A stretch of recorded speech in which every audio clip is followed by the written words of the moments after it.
RRB NTPC 2024 की संपूर्ण तैयारी के लिए एमडी क्लासेस लेकर आ चुका है विश्वास बैच। और इस बैच में हम वो सारी खास बातें करने वाले हैं जिसके थ्रू अगर आप बिगिनर हैं या एवरेज हैं तो उन्हीं सारे नोट करके आप इसका बर्डन उतना ही, कोई भी समस्या सब जरूर करिएगा। धन्यवाद बच्चों, शुक्रिया। आरआरबी एनटीपीसी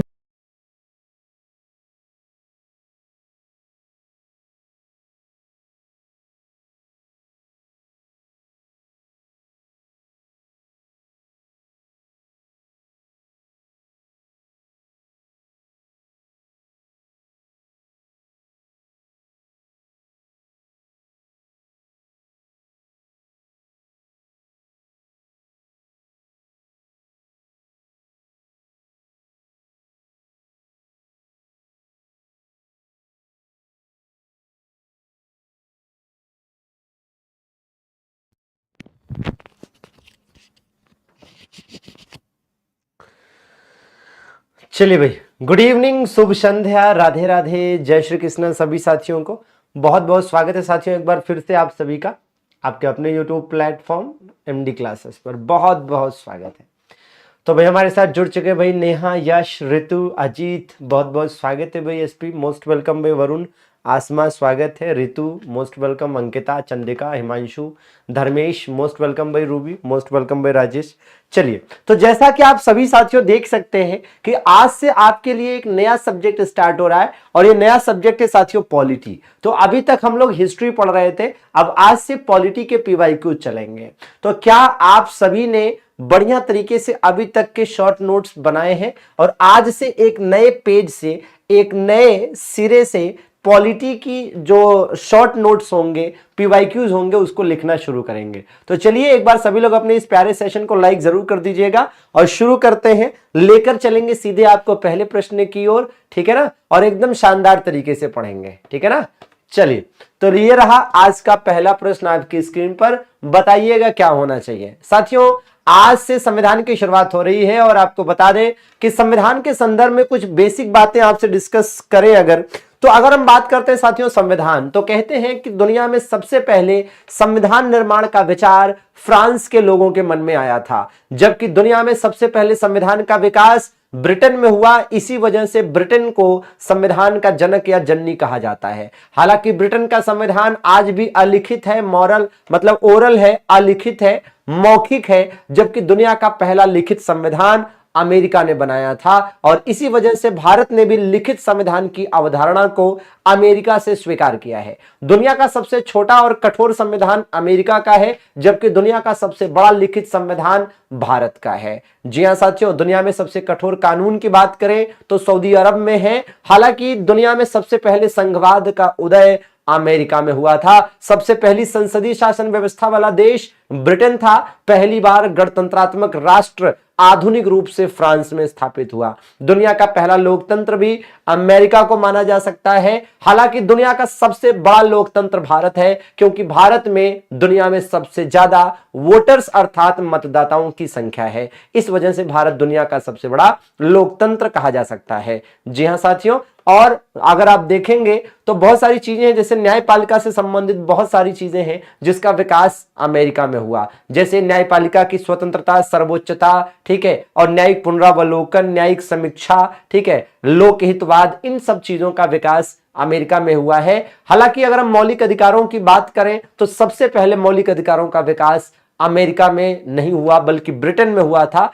अमेरिका दुनिया का पहला देश था जिसने मौलिक अधिकारों को लिखित रूप में अपने संविधान में शामिल किया था। तो यह रहा संविधान की एक समरी बेसिक रूप से। अब इस प्रश्न के आंसर की अगर हम बात करें साथियों, तो इस प्रश्न का आंसर क्या होगा? इसका आंसर हो जाएगा 1773। क्या हो जाएगा भैया? 1773 हो जाएगा। ठीक बात है। तो देखिए, जरा ध्यान दीजिएगा भाई, यहां पर समझिए है क्या कि 1773 का आप समझिए, आपको क्या लगता है कि 1773 के इस कानून को आखिर रेगुलेटिंग एक्ट क्यों कहा जाता है? इस कानून को आखिर रेगुलेटिंग एक्ट क्यों कहा जाता है, आपको पता है? अगर हम साथियों इसकी बात करते हैं रेगुलेटिंग, ठीक है, इसकी हिंदी क्या होती है पता है? इसको हिंदी में कहते हैं नियामक अधिनियम। क्या कहते हैं? नियामक अधिनियम। दरअसल में इसे रेगुलेटिंग एक्ट या नियामक अधिनियम इसलिए कहते हैं क्योंकि इसने ठीक है, ब्रिटिश ईस्ट इंडिया कंपनी के भारत में चल रहे शासन को, ठीक है ना, हाँ जी, भारत में चल रहे शासन को क्या कहते हैं भाई, नियमित किया, रेगुलेट किया। और क्या आपको पता है कि पहली बार इसी कानून ने पहली बार क्या किया था, पहली बार ब्रिटिश ईस्ट इंडिया, ठीक है, पहली बार British East India company, British East India company के शासन को मान्यता मिली, ब्रिटिश ईस्ट इंडिया कंपनी के शासन को मान्यता मिली, ठीक है ना, हाँ जी, मतलब आप कह सकते हैं कि the rule of British East India Company was recognized, ठीक है ना। और इसी के तहत याद करिए पहली सुप्रीम कोर्ट की स्थापना का प्रावधान किया गया, पहली सुप्रीम कोर्ट की स्थापना का प्रावधान किया गया कहां पर साथियों, कलकत्ता में, और इसकी स्थापना हुई भी 1774 में। अगर हम बात करें तो साथियों यहां पर गवर्नर ऑफ बंगाल को क्या कहा जाने लगा, गवर्नर ऑफ बंगाल को इसी कानून के तहत क्या कहा जाने लगा, गवर्नर जनरल ऑफ बंगाल कहा जाने लगा, गवर्नर जनरल ऑफ बंगाल कहा जाने लगा। और इस तरह से ठीक है, गवर्नर, बंगाल के गवर्नर को एक नई उपाधि जनरल मिल गई, ठीक है ना।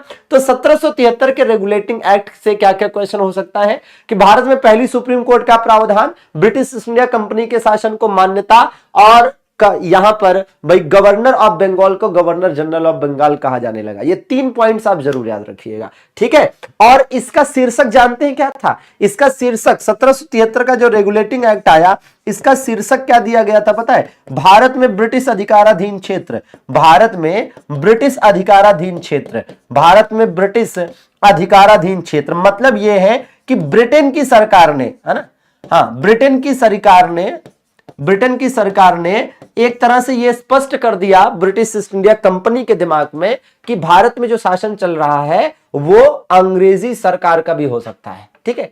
तो याद रहे कि भैया देखो, इसमें अगर बहुत ज्यादा ऑड लग रहा है आपको तो ऐसे समझ सकते हैं कि यह एक कंपनी थी, यह ब्रिटिश ईस्ट इंडिया कंपनी क्या थी, यह एक कंपनी थी साथियों, और ब्रिटेन की सरकार ने इस कंपनी को व्यापार करने की अनुमति दी थी, राजनीति करने की, शासन करने की, लड़ाई करने की, युद्ध करने की, इन सब की इजाजत नहीं थी। इन सब की इजाजत 1773 के रेगुलेटिंग एक्ट के द्वारा मिली, है ना, कानूनी रूप से ब्रिटेन की सरकार के द्वारा। जैसे मान लीजिए रिलायंस कंपनी है, अब रिलायंस कंपनी को भारत में, है ना, रजिस्टर किया गया है, भारत सरकार ने उसे मान्यता दी है।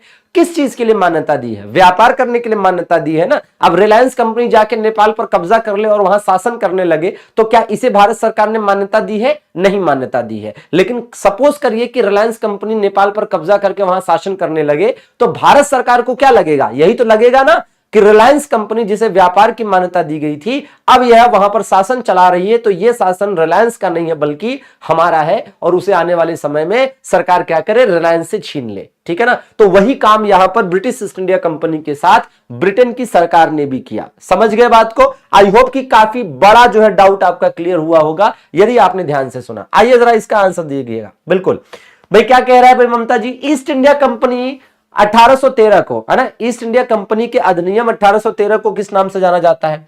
दरअसल में एक चीज का ध्यान दीजिएगा, आपने चार्टर एक्ट का नाम सुना होगा साथियों। चार्टर एक्ट की बात करते हैं तो एक्चुअली में चार्टर एक्ट का मतलब होता है राजलेख। क्या होता है मतलब इसका राजलेख। राजलेख का मतलब कि ब्रिटिश क्राउन की तरफ से, ब्रिटिश क्राउन की तरफ से जारी किया गया आदेश, एक तरह से ब्रिटिश क्राउन की तरफ से जारी किया गया आदेश। साथियों पहला जो चार्टर एक्ट आया था यह आया था 1793 में। कब आया था, 1793 में आया था। और जो लास्ट आया था साथियों वो कब आया था, वो 1853 में आया था। तो इस बात का ध्यान दीजिएगा कि 1793 और 1853, और बीच बीच में कौन से आए, तो बीच में आप देखेंगे साथियों तो यहां पर 1813 में आया और 1833 में आया, ठीक है। ये चार्टर एक्ट था, और चार्टर एक्ट का मतलब जैसा कि हमने कहा कि भैया इसका मतलब था राजलेख, ब्रिटिश क्राउन की तरफ से जारी किया गया, ब्रिटेन के राजा या रानी की ओर से जारी किया गया, है ना। और इसमें 20-20 साल के लिए एक्सटेंड किया जाता रहा। आपको याद होगा 1893 में आया तो ब्रिटिश ईस्ट इंडिया कंपनी के शासन को 20 सालों के लिए बढ़ा दिया गया। फिर 1813 में आया, फिर 20 साल के लिए बढ़ा दिया गया। फिर 1833 में आया, फिर 20 साल के लिए बढ़ा दिया गया। लेकिन जब 1853 में चार्टर एक्ट आया था तब ब्रिटिश ईस्ट इंडिया कंपनी के शासन को आगे 20 साल के लिए नहीं बढ़ाया गया। और यही कारण रहा कि जब 1858 में भारत शासन अधिनियम आया तो ब्रिटिश ईस्ट इंडिया कंपनी के शासन को समाप्त करके यह हुकूमत, यह शासन ब्रिटिश क्राउन को दे दिया गया, ठीक है ना, ब्रिटिश क्राउन को दे दिया गया, ठीक है भैया। चलिए देखिए जरा, जवाहरलाल नेहरू ने निम्नलिखित में से किस अधिनियम को दास्ता का नया घोषणा पत्र कहा था? जी हां साथियों, दास्ता का नया घोषणा पत्र। ध्यान दीजिए, दास्ता का नया घोषणा पत्र भी कह सकते हैं साथियों इसको, या तो हम इसको कह सकते हैं दास्ता का नया चार्टर। ठीक है, दास्ता का नया चार्टर। तो इसे दास्ता का नया चार्टर कहा या दास्ता का नया घोषणा पत्र कहा। इसे और क्या कहा था? इसे साथियों कहा गया अनेकों ब्रेकों वाली इंजन रहित गाड़ी, अनेकों ब्रेकों वाली इंजन रहित गाड़ी। ठीक है ना, बड़ी गजब की बात है। ठीक है, हुआ ये कि दरअसल पंडित जवाहरलाल नेहरू की बात है। ठीक है, पंडित जवाहरलाल नेहरू ने क्या किया? पंडित जवाहरलाल नेहरू ने 1935 के भारत सरकार अधिनियम को, ठीक है, 1935 के भारत सरकार अधिनियम के लिए पंडित जवाहरलाल नेहरू ने कहा कि यह एक ऐसा कानून है जो भारत के लिए दासता का नया घोषणा पत्र है, दासता का नया चार्टर है। ठीक है, और अनेकों ब्रेकों वाली इंजन रहित गाड़ी है। मतलब इस कानून में ब्रेक तो बहुत सारे हैं, ठीक है, लेकिन इस कानून में कोई गाड़ी मतलब इंजन नहीं है। मतलब ये एक ऐसी गाड़ी है जिसमें इंजन नहीं है, ब्रेक केवल बहुत ज्यादा है। ठीक है, ये किसने कहा था? ये भैया कहा है पंडित जवाहरलाल नेहरू ने। अच्छा, मोहम्मद अली जिन्ना ने इसे क्या कहा था? मोहम्मद अली जिन्ना ने कहा था कि यह बिल्कुल सड़ा हुआ और बेकार है, बिल्कुल सड़ा हुआ और बेकार है, ऐसा कहा था। ठीक है, अच्छा अब ध्यान दीजिए कि ये साथियों पंडित जवाहरलाल नेहरू ने कहां पर कहा था? ये पंडित जवाहरलाल नेहरू ने कहां पर कहा था? तो भैया पंडित जवाहरलाल नेहरू ने ये बात कही थी लखनऊ में। कहां पर कही थी? लखनऊ में ये बात कही थी इन्होंने, जब वो 1936 में, ठीक है, जब वो 1936 में लखनऊ के इंडियन नेशनल कांग्रेस की अध्यक्षता कर रहे थे। ठीक है ना, तो कांग्रेस, इंडियन नेशनल कांग्रेस की अध्यक्षता के दौरान, ठीक है, ये बात इन्होंने कही थी। ठीक बात है। और एक बात साथियों, ये जो भारत सरकार अधिनियम 1935 है, इसके बारे में एक लॉजिक ले लीजिए। देखिए, कभी भी आपसे क्वेश्चन कुछ भी पूछे, ध्यान से सुनिएगा, आपसे कभी भी कोई भी क्वेश्चन पूछे, अगर आपको ऑप्शन में भारत सरकार अधिनियम 1935 दिख रहा है, तो ऐसे 10 में से 9 सवालों का जवाब यही है। ऐसे 10 में से 9 सवालों का जवाब यही है।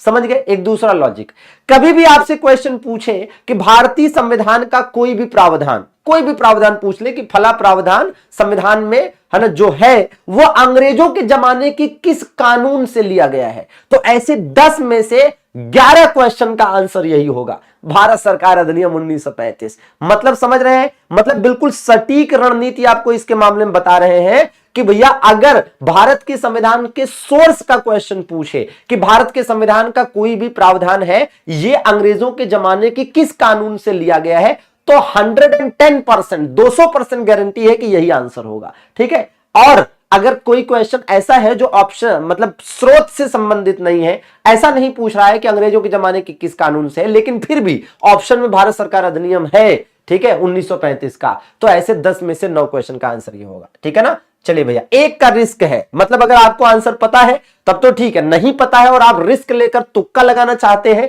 तो भारत सरकार अधिनियम 1935 ऑप्शन में दिखे, तुक्का मार दो, आपका आंसर सही निकलने की 90% से ज्यादा संभावना होगी। ठीक है ना? 11/10। ठीक है, स्रोत वाले मामले में तो 100%, कोई चांस ही नहीं कि गलत हो जाए। ठीक है, ये बताइए जरा।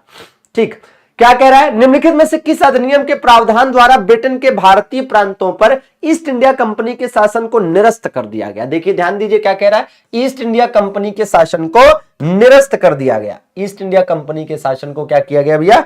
निरस्त कर दिया गया। बात समझ रहे हैं क्या कह रहा है? तो बिल्कुल समझने का प्रयास करेंगे कि यहां पर क्या कह रहा है। यहां पर सीधा सीधा कह रहा है कि ब्रिटिश ईस्ट इंडिया कंपनी के शासन को क्या किया गया भाई? निरस्त कर दिया गया। ब्रिटिश ईस्ट इंडिया कंपनी के शासन को निरस्त कर दिया गया। ठीक बात है ना?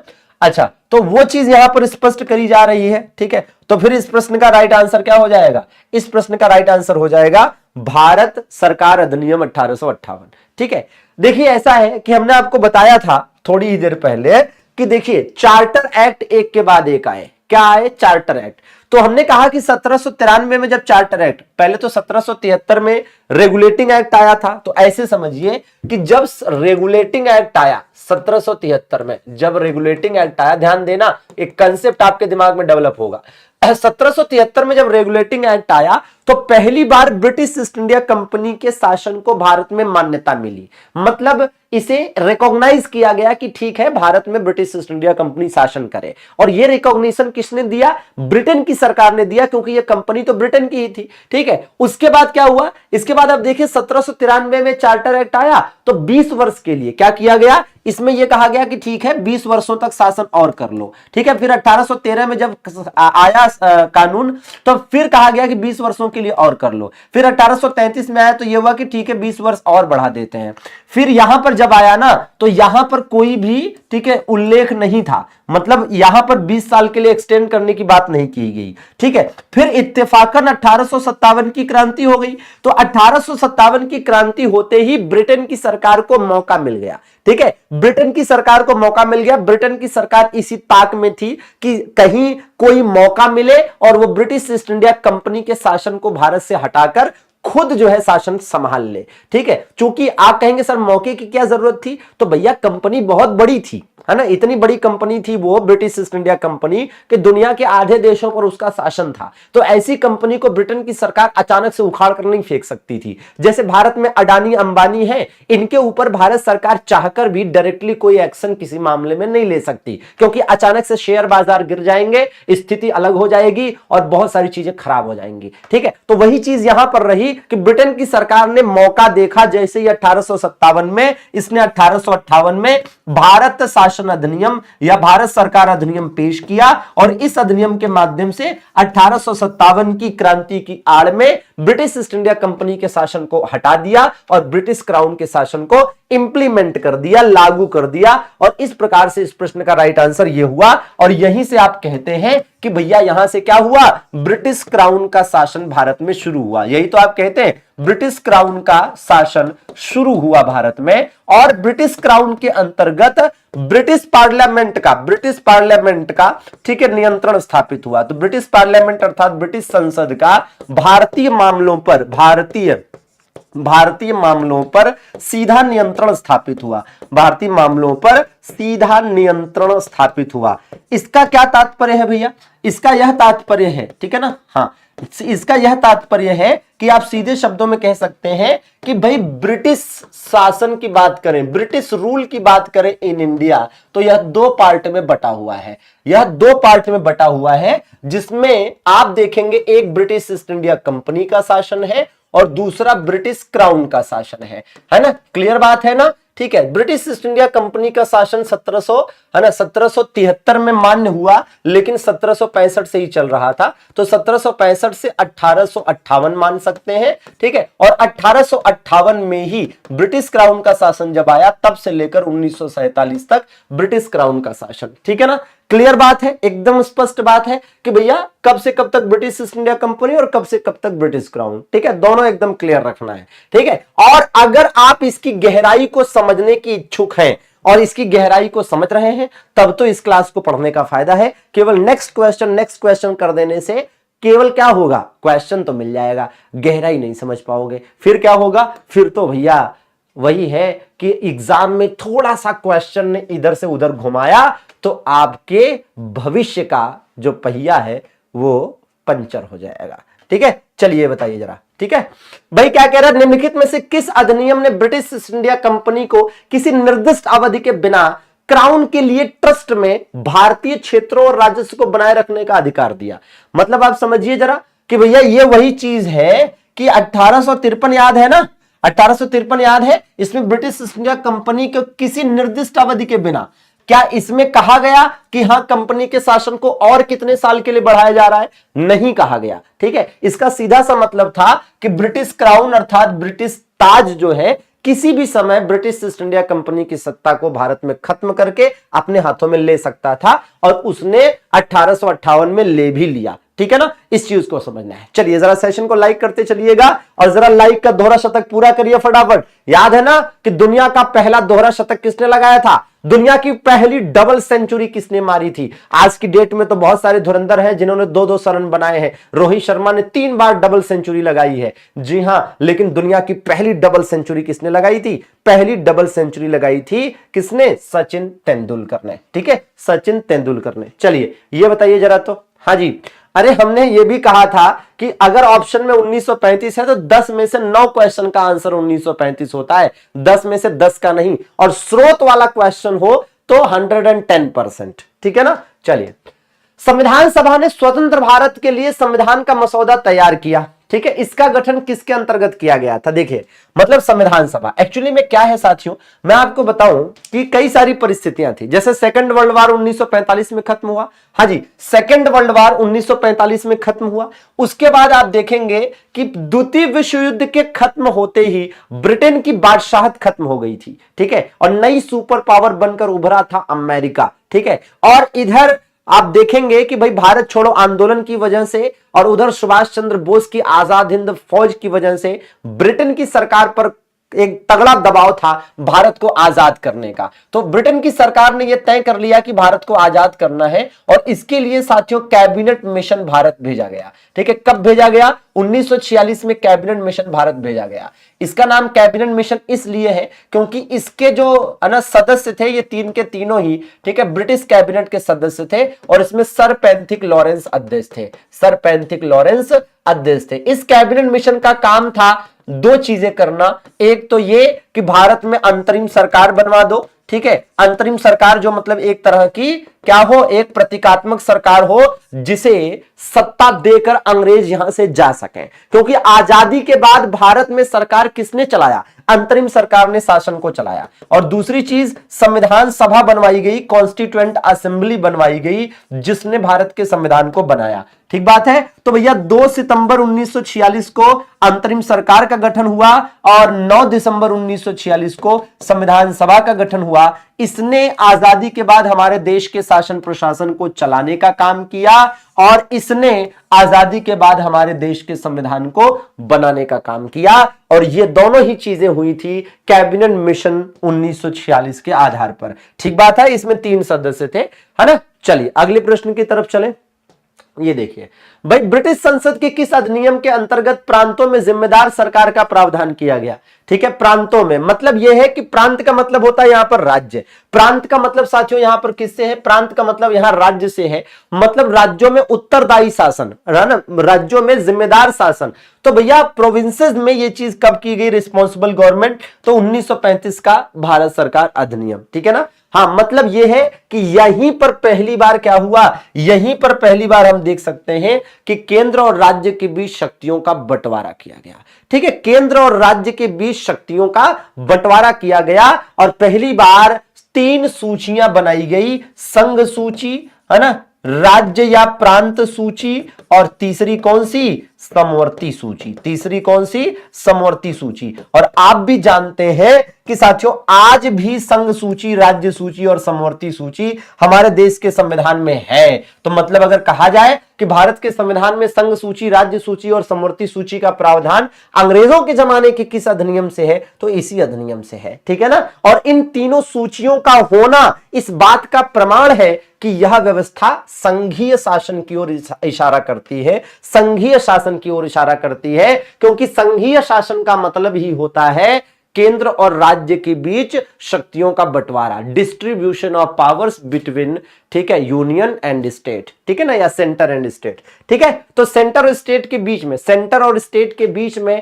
पावर डिस्ट्रीब्यूट कर देना, शक्तियों को बांट देना संघीय शासन व्यवस्था का सबसे बड़ा लक्षण होता है। ठीक है भाई, चलिए बताएंगे भैया। बिल्कुल बिल्कुल। क्या कह रहा है? निम्नलिखित में से किस अधिनियम ने भारत में कंपनी के व्यापारिक एकाधिकार को समाप्त कर दिया? कंपनी के व्यापारिक एकाधिकार को क्या किया? समाप्त कर दिया। अब इस मामले में एक चीज का ध्यान दीजिएगा। क्या? जैसे हम कहते हैं व्यापारिक एकाधिकार की समाप्ति, इसका क्या तात्पर्य है? व्यापारिक एकाधिकार क्या होता है? तो देखिए, व्यापारिक एकाधिकार का सीधा तात्पर्य है कि ब्रिटेन की सरकार के द्वारा दी गई मोनोपोली, मतलब ट्रेड मोनोपोली की बात हो रही है।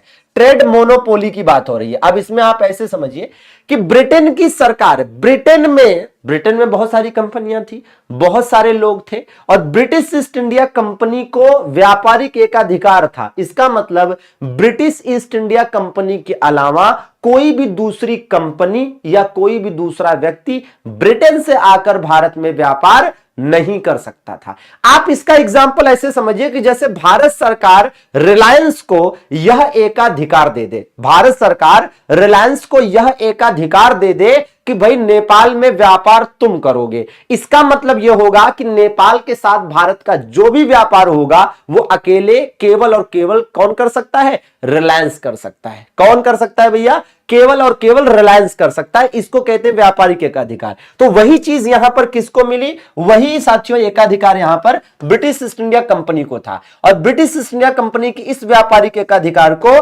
क्रमशः 1813 और 1833 में खत्म किया गया। कैसे? तो यह ध्यान रखना है कि 1813 में क्या किया गया था? चाय व चीन को छोड़ दिया गया था। जी हाँ, मतलब चाय का जो व्यापार था, चाय का जो व्यापार था और चीन में जो व्यापार हो रहा था, ठीक है ना। मतलब यह है कि ब्रिटेन की सरकार ने, है ना, ब्रिटिश ईस्ट इंडिया कंपनी को, ठीक है, यह कहा कि चाय का व्यापार जहां भी हो रहा है वहां पर अभी भी आपका व्यापारिक एकाधिकार है, और चीन के साथ जो भी व्यापार हो रहा है उस पर भी अभी भी आपका व्यापारिक एकाधिकार है। ठीक है ना। हाँ जी भैया।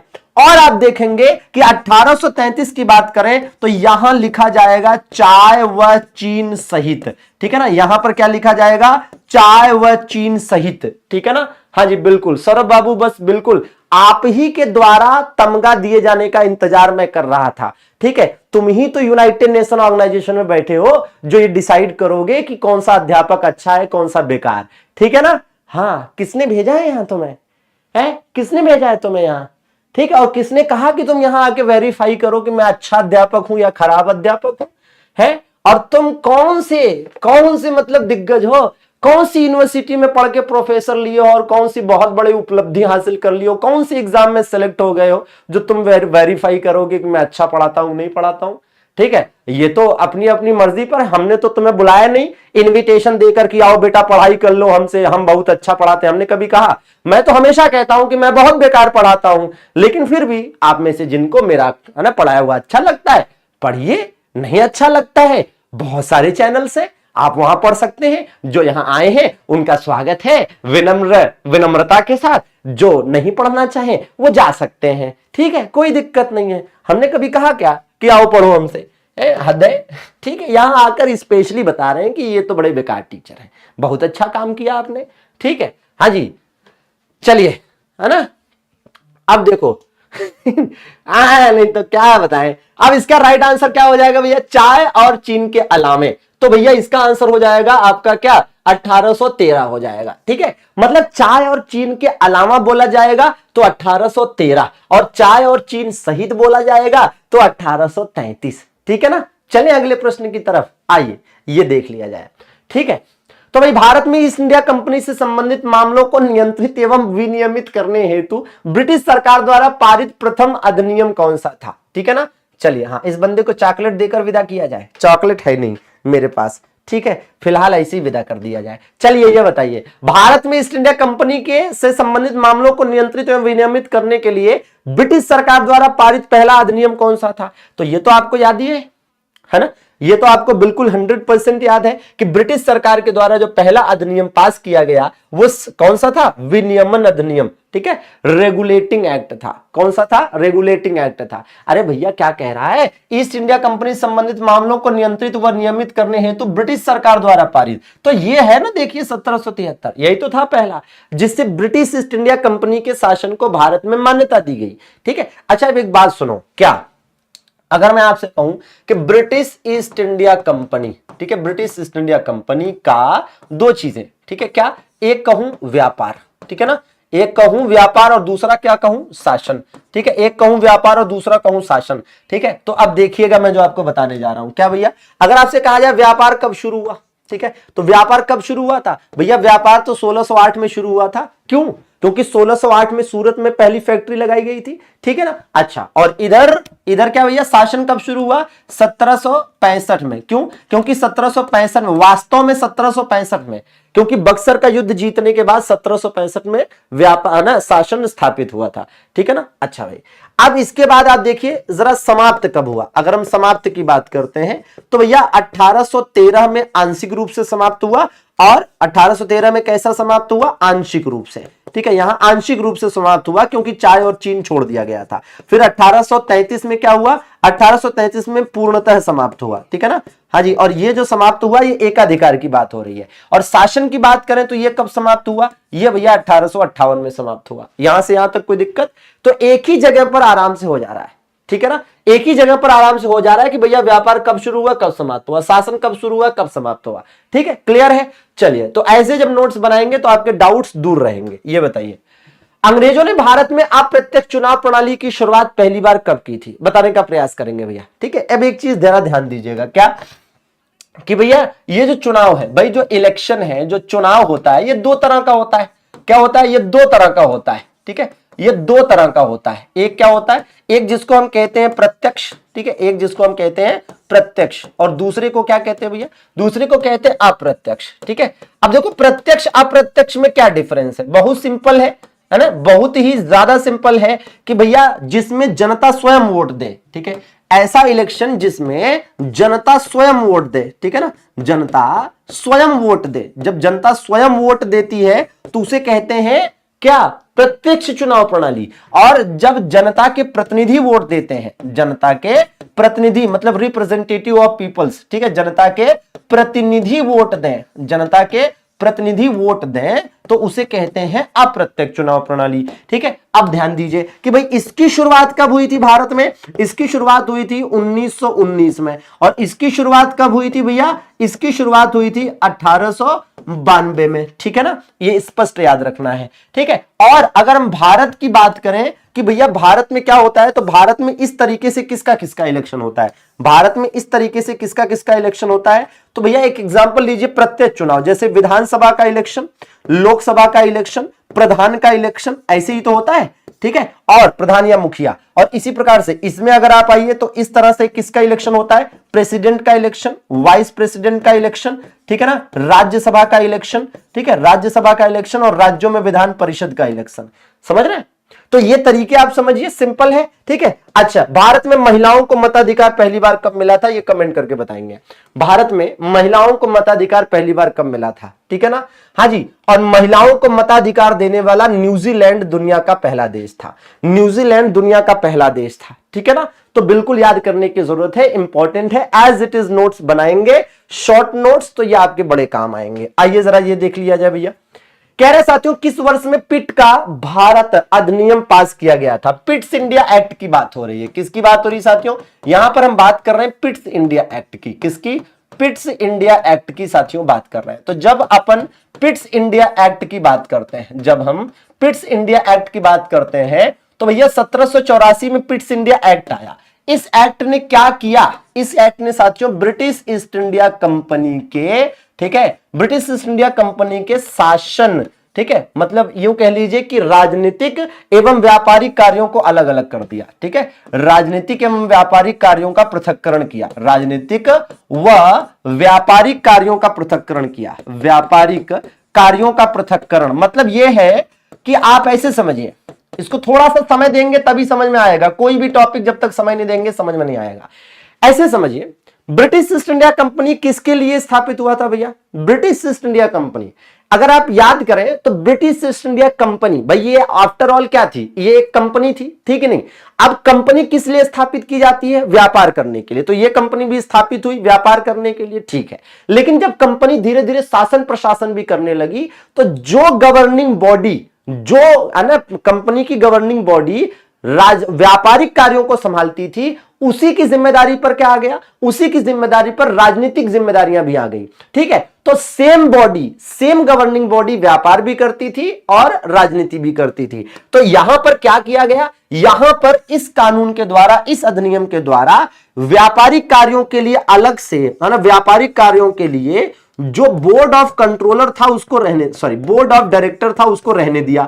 बोर्ड ऑफ डायरेक्टर को कहा कि ठीक है, जैसे तुम व्यापारिक कार्य पहले से संभालते थे उसको संभालते रहो। एक नया बना दिया गया कोर्ट ऑफ, है ना, बोर्ड ऑफ कंट्रोलर, क्या बना दिया गया अलग से, बोर्ड ऑफ कंट्रोलर बना दिया गया। और जो बोर्ड ऑफ कंट्रोलर बना अलग से, इसको ही जिम्मेदारी दे दी गई किसकी, राजनीति की। अब जरा ध्यान दीजिएगा, तो इसका काम क्या था, इसका काम था व्यापारिक कार्यों को देखना, और इसका काम क्या था भैया, इसका काम था राजनीतिक कार्यों को देखना, ठीक है। और इस प्रकार से आप कह सकते हैं कि पहली बार, ठीक है ना, पहली बार क्या किया गया, पहली बार साथियों क्या किया गया, ध्यान दीजिए, पहली बार कंपनी के व्यापारिक और राजनीतिक क्रियाकलापों को अलग अलग किया गया, मतलब कंपनी के अंदर द्वैध शासन एक तरह से स्थापित हुआ, ठीक है। क्या हुआ, द्वैध शासन, ठीक है ना।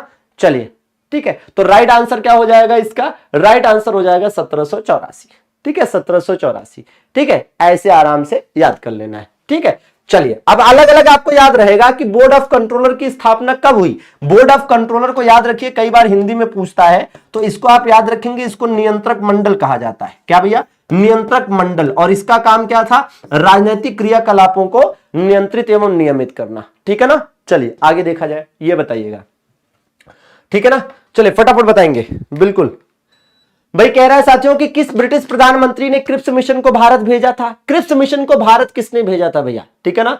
चलिए आप जरा ध्यान से देखिए साथियों कि भैया 1942 में साथियों इसे भारत भेजा गया। कब भैया, 1942 में इसे भारत भेजा गया, ठीक है ना। 1942 में भारत भेजा गया, और इस क्रिप्स मिशन के माध्यम से, ठीक है, पहली बार संविधान सभा के गठन की मांग को स्पष्ट रूप से क्लियरली स्वीकार किया गया था, ठीक है ना। हाँ, तो संविधान सभा के गठन की मांग को क्रिप्स मिशन ने, इसे क्रिप्स मिशन क्यों कहते हैं भाई, क्रिप्स मिशन इसलिए कहते हैं क्योंकि इसका जो अध्यक्ष था, है ना, इस भाई एक तरह से प्रतिनिधि मंडल का, इस प्रतिनिधि मंडल का जो अध्यक्ष था उसका नाम ही था स्टीफोर्ड क्रिप्स। क्या नाम था भैया, इसका नाम ही था साथियों स्टीफोर्ड क्रिप्स। क्या नाम था भैया, स्टीफोर्ड क्रिप्स इसका नाम ही था, इसलिए, ठीक बात है।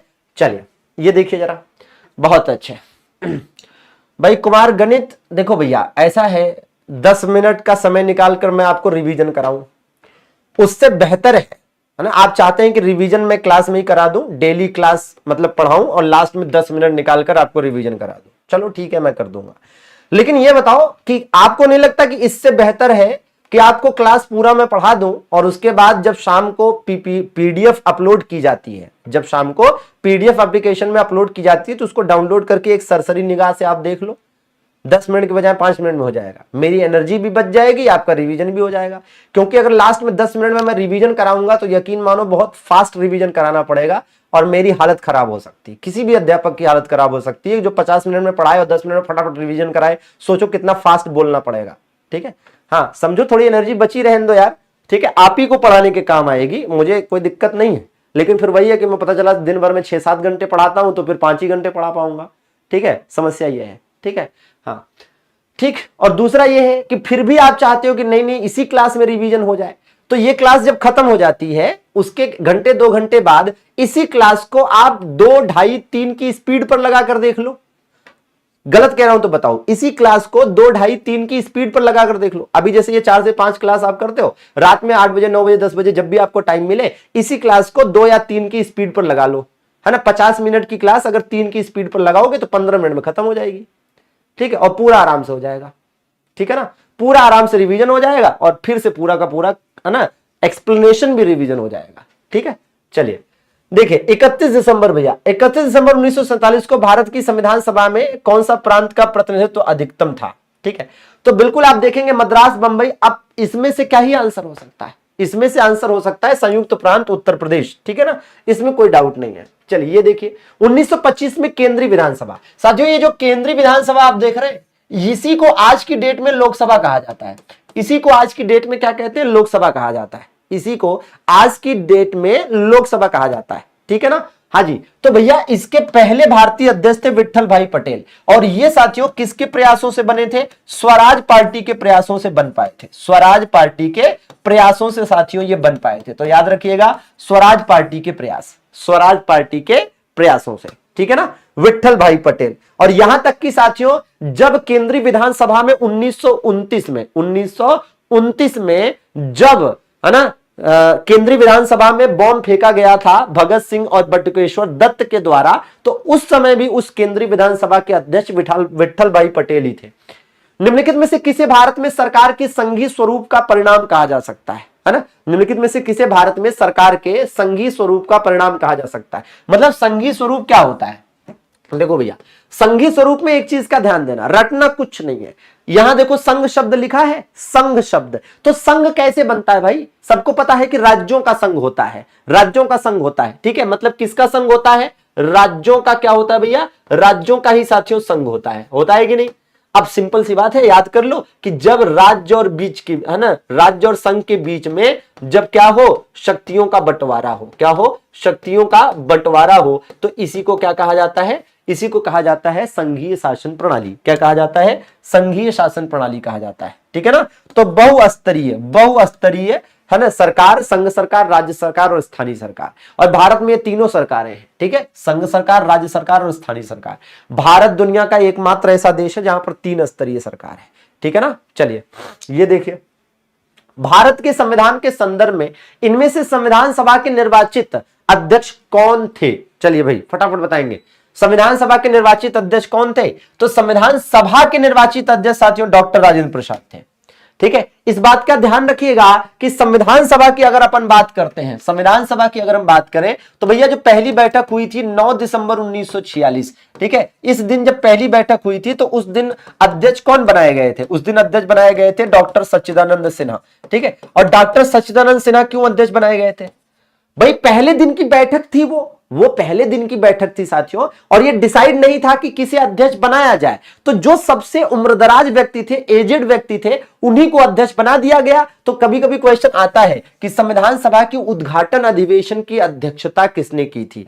संविधान सभा की पहली बैठक के अध्यक्ष कौन थे? तो सच्चिदानंद सिन्हा थे। लेकिन अस्थायी अध्यक्ष, निर्वाचित अध्यक्ष कौन थे? राजेंद्र प्रसाद थे। दो के दोनों ही बिहार से थे, है ना, सच्चिदानंद सिन्हा भी और राजेंद्र प्रसाद भी। सच्चिदानंद सिन्हा को तो है ना बिहार का जनक कहा जाता है, आधुनिक बिहार का जनक, ठीक है ना। हाँ जी, और 11 दिसंबर 1946 को जब दूसरी बैठक हुई तब राजेंद्र प्रसाद को अध्यक्ष बनाया गया, ठीक है ना। चलिए ये बताइए, हाँ, राजनीतिक व्यवस्था की कौन सी विद्या अलग अलग राज्यों या अन्य व्यवस्थाओं को एक व्यापक राजनीतिक प्रणाली के भीतर एक तरह एकजुट करती है कि प्रत्येक को अपनी अखंडता बनाए रखने का प्रावधान मिलता है, ठीक है। तो चलिए बताने का प्रयास करेंगे कि इसका क्या राइट आंसर होना चाहिए। समझिएगा कि राजनीतिक व्यवस्था की कौन सी विद्या अलग अलग राज्यों या अन्य व्यवस्थाओं की एक व्यापक राजनीतिक प्रणाली के भीतर इस तरह एकजुट करती है कि प्रत्येक को अपनी अखंडता बनाए रखने का प्रावधान मिलता है। अब देखो, आखिर ये ग्रुप डी का क्वेश्चन है, एनटीपीसी का भी नहीं है, ये तो ग्रुप डी का है। और एनटीपीसी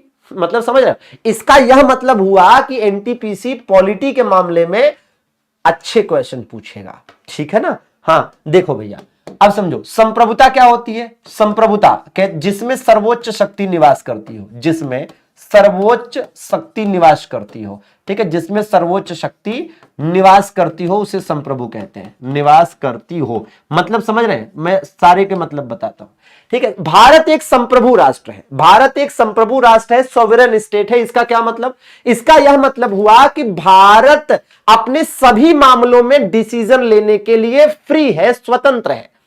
भारत किसी भी विदेशी शक्ति या सत्ता के अधीन नहीं है, जैसा कि 1947 के पहले था, ठीक है। मतलब भारत में हम अपने देश में कैसी नागरिकता के लिए कैसे कानून रखेंगे, हमारी अपने लोगों के लिए कैसे नियम कानून होंगे, हमारे संविधान में क्या होगा, हमारे कानून में क्या होगा, हमारी फॉरेन पॉलिसी क्या होगी, पाकिस्तान के खिलाफ, चाइना के खिलाफ, म्यांमार के खिलाफ, ठीक है ना। हाँ जी, हाँ, ये हम डिसाइड करेंगे, ये किसी विदेशी शक्ति या सत्ता के द्वारा डिसाइड नहीं किया जाएगा, या उसके दबाव में आकर नहीं डिसाइड किया जाएगा, ठीक है ना। हाँ जी, तो इस चीज का ध्यान दें। लोकतंत्र क्या होता है? लोकतंत्र मतलब तो सिंपल है, चुनी हुई सरकार जहां पर होती है, मतलब एक निश्चित अंतराल पर जहां पर चुनाव होते हैं, ठीक है। मतलब कभी भी कहा जाए कि लोकतंत्र क्या है? निश्चित अंतराल पर चुनाव, ठीक है। तो भैया हर कोई देश जहां पर निश्चित अंतराल पर चुनाव होता है, निश्चित अंतराल पर इलेक्शन होता है और वहां पर चुनी हुई सरकार होती है, उसे कहते हैं लोकतंत्र।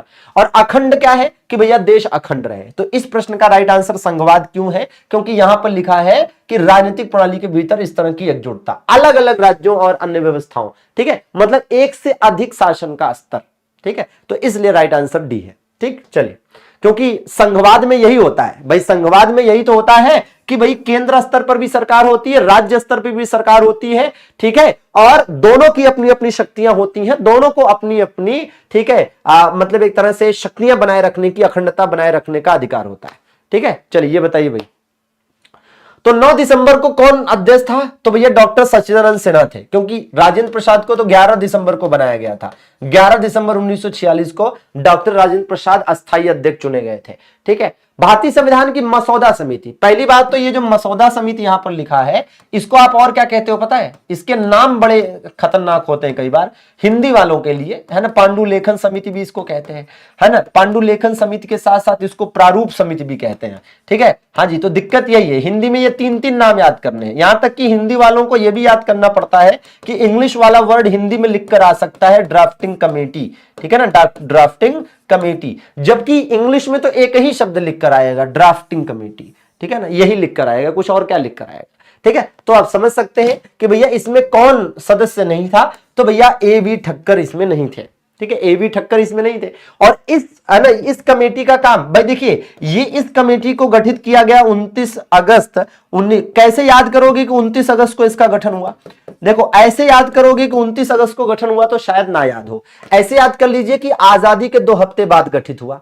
आजादी के 2 हफ्ते बाद गठित हुआ, ऐसे याद कर लीजिए ना कि आजादी के 2 हफ्ते बाद इसका गठन हुआ था। कैसे याद कर लोगे भैया कि आजादी के 2 हफ्ते बाद इसका गठन हुआ था। ठीक है, आजादी के 2 हफ्ते बाद।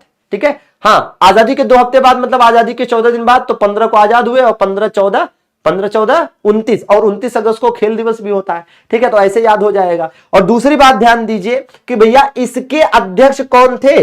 प्रारूप समिति के इसके अध्यक्ष डॉक्टर B.R. अंबेडकर थे।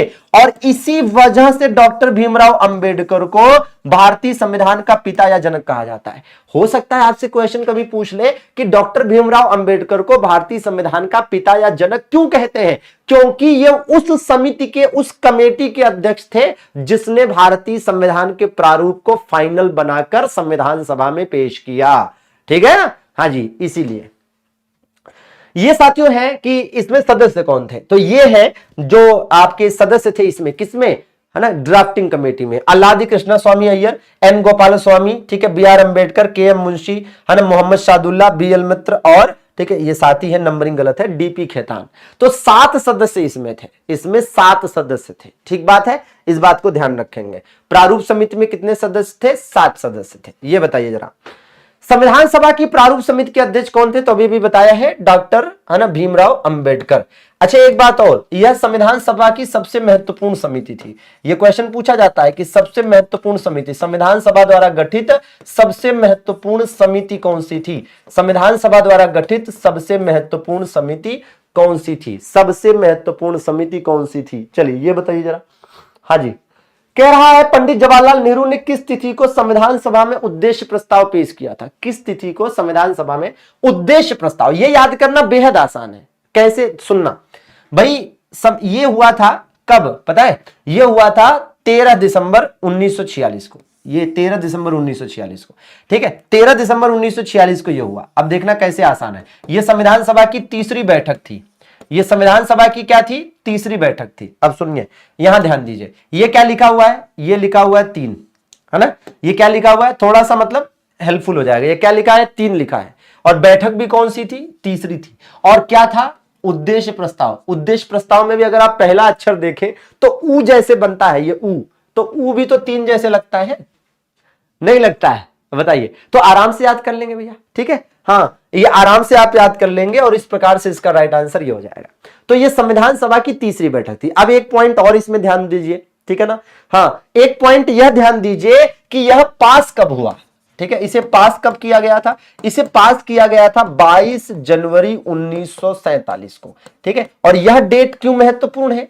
2 वजहों से। एक तो यह पूछा जा सकता है कि भैया उद्देश्य प्रस्ताव कब पास हुआ, ठीक है ना। हाँ जी, उद्देश्य प्रस्ताव कब पास हुआ? एग्जाम में तो ध्यान नहीं जाता बेटा, लेकिन अभी एक बार ध्यान देकर याद कर लोगे तो एग्जाम में ध्यान देने की जरूरत नहीं पड़ेगी, ठीक है। इतने बच्चे नहीं हो, ठीक है। 22 जनवरी 1947। यह क्वेश्चन कई बार ऐसे भी पूछा जाता है कि किस तिथि को संविधान सभा द्वारा संविधान निर्माण का संकल्प कब पास किया गया? संविधान निर्माण का संकल्प कब पास किया गया, है ना। संकल्प, ठीक है, संकल्प क्या हुआ? पास किया गया। क्लियर बात है। संविधान निर्माण का संकल्प पास किया गया, ठीक है। एज इट इज याद कर लेना है, क्योंकि ये उद्देश्य प्रस्ताव था, है ना। हाँ, ये साथियों क्या है? ये उद्देश्य प्रस्ताव था और उद्देश्य प्रस्ताव में क्या लिखा था? उद्देश्य प्रस्ताव में यह लिखा था कि किन उद्देश्यों को पूरा करने वाला संविधान बनाना है, और यही उद्देश्य प्रस्ताव आगे चलकर भारत के संविधान की प्रस्तावना बना। ठीक है, चलिए बताइए जरा। हाँ जी, क्या कह रहा है? कितने वर्षों के विचार विमर्श के बाद भारतीय संविधान पर हस्ताक्षर किया गया? ठीक है, तो भैया लगभग 3 वर्ष। और आप जानते हैं कि भैया एग्जैक्ट समय कितना लगा? 2 वर्ष 11 माह 18 दिन लगा कि नहीं? 2 वर्ष 11 माह 18 दिन। ठीक बात है, एज इट इज आपको याद कर लेना है। ठीक है, चलो ये बताओ भाई, भारत की संविधान सभा का विचार पहली बार किसने दिया था? तो संविधान सभा का विचार किसने दिया? संविधान सभा का विचार किसने दिया था? M.N. रॉय ने। किसने? M.N. रॉय ने। और इनका पूरा नाम क्या है भैया? M.N. रॉय का पूरा नाम, M.N. रॉय का पूरा नाम है मानवेंद्र नाथ रॉय। क्या नाम है इनका? मानवेंद्र नाथ रॉय। ठीक है, तो मानवेंद्र नाथ रॉय साथियों इनका पूरा नाम था, मानवेंद्र नाथ रॉय इनका पूरा नाम था। और दूसरी बात, ये वही तो है जिन्होंने कम्युनिस्ट पार्टी ऑफ इंडिया का गठन किया था 1925 में। ठीक है, कहां पर? कानपुर में। कहां पर? कानपुर में। और इसका मतलब ये क्या थे? इसका मतलब ये कि ये साथियों एक कम्युनिस्ट लीडर थे। क्या थे ये एक कम्युनिस्ट लीडर थे। ठीक है, कम्युनिस्ट लीडर थे।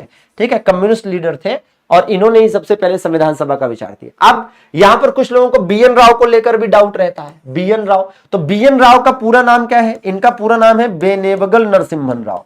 बेनेवगल नरसिम्हन राव। और एक ऐसी बात बताता हूं जो शायद ही कोई जानता हो, बेनेवगल नरसिम्हन राव क्या भैया, कि भाई अगर आपसे कहा जाए कि संविधान निर्माण में, है ना, संविधान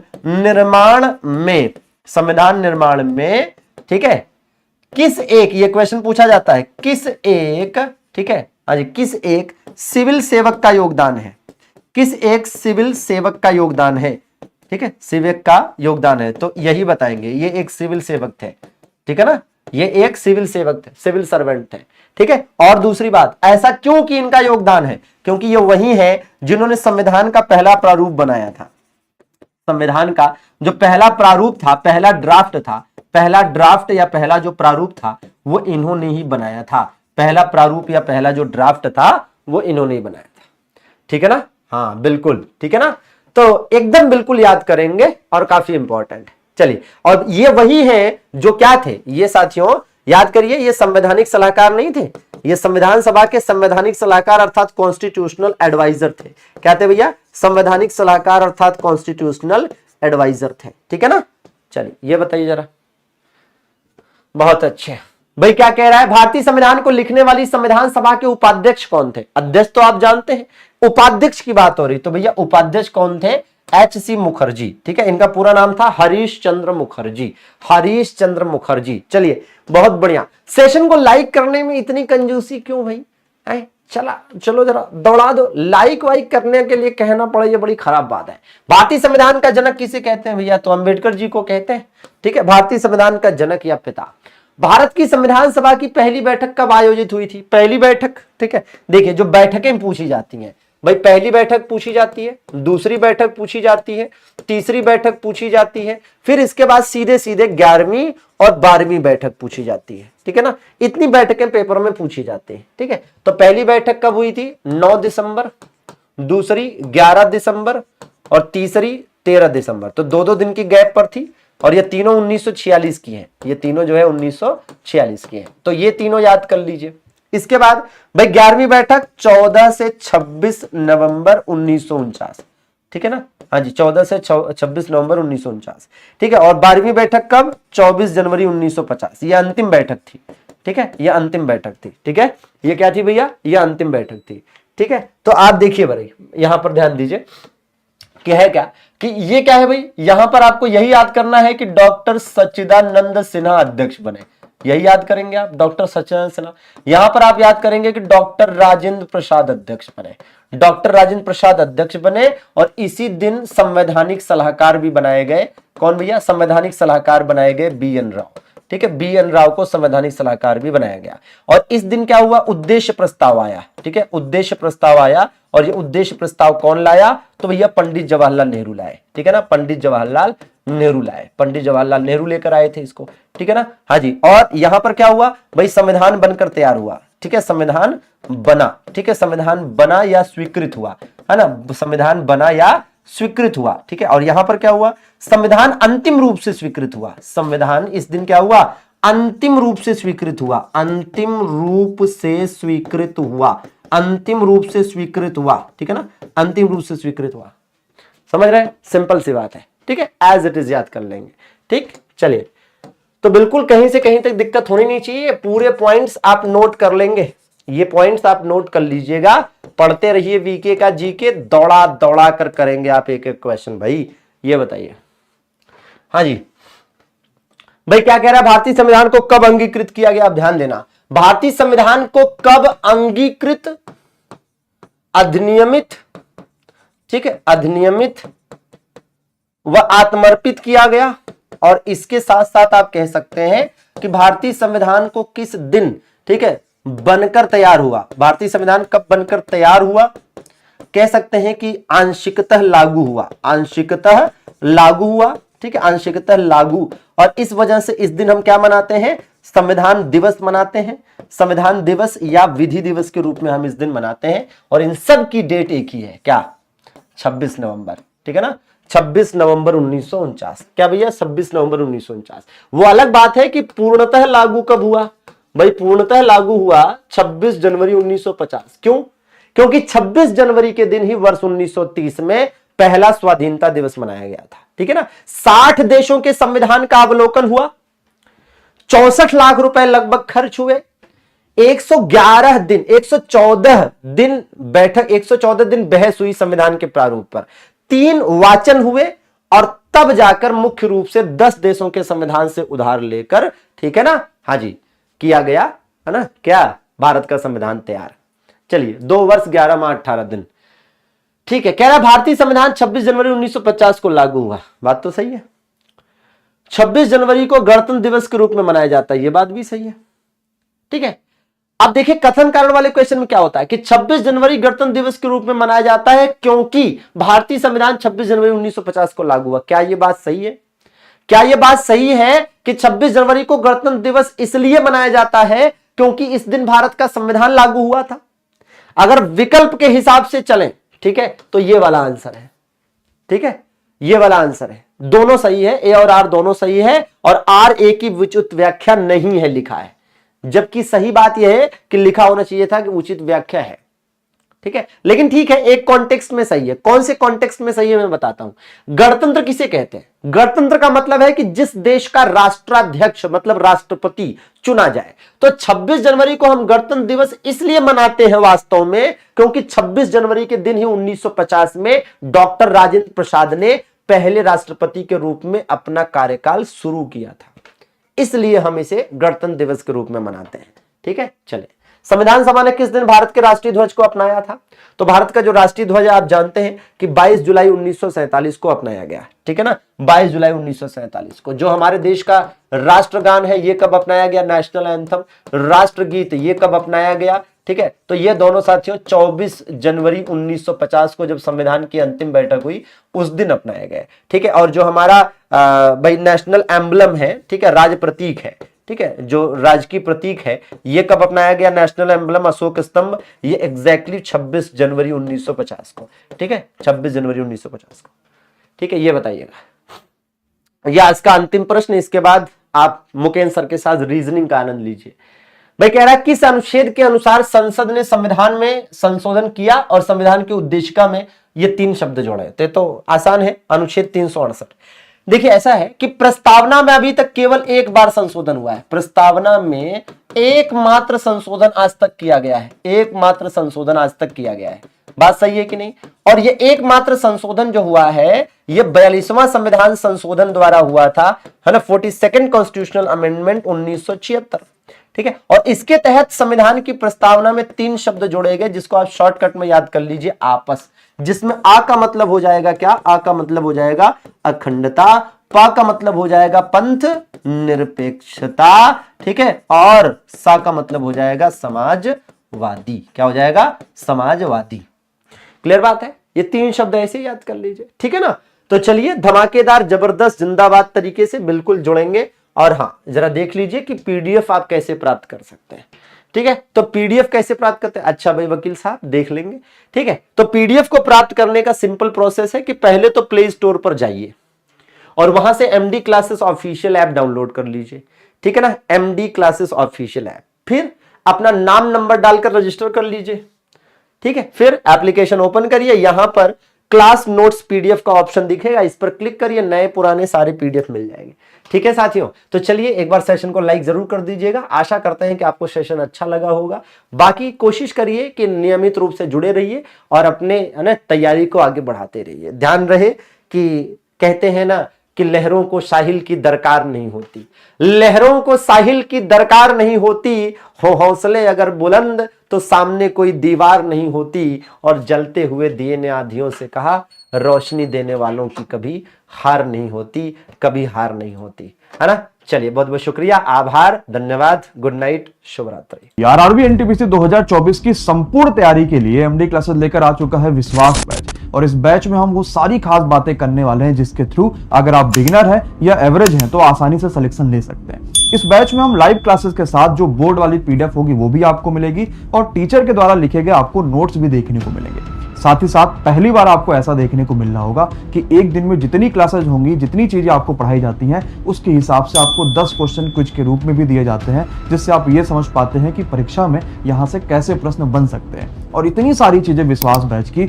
आपको सिर्फ और सिर्फ मिल रहा होगा मात्र 699 रुपए में। तो देर किस बात की, अभी डाउनलोड करिए एमडी क्लासेस का ऑफिशियल ऐप, रजिस्ट्रेशन कर लीजिए, पेड कोर्स वाले सेक्शन में जाइए और अपने विश्वास बैच को चुनिए और बिना किसी कूपन कोड के आप इसको सिर्फ 699 रुपए में ज्वाइन हो सकते हैं। अगर आप जितना लेट कर रहे होंगे क्लासेस का बर्डन उतना ही बढ़ता जाएगा और आप उतना ही पीछे होते जाएंगे। मान लीजिए कोई भी समस्या परेशानी आ गई तो दिए गए नंबरों पर कॉल या व्हाट्सएप जरूर करिएगा। धन्यवाद बच्चों, शुक्रिया। आरआरबी एनटीपीसी 2024 की संपूर्ण तैयारी के लिए एमडी क्लासेस लेकर आ चुका है विश्वास।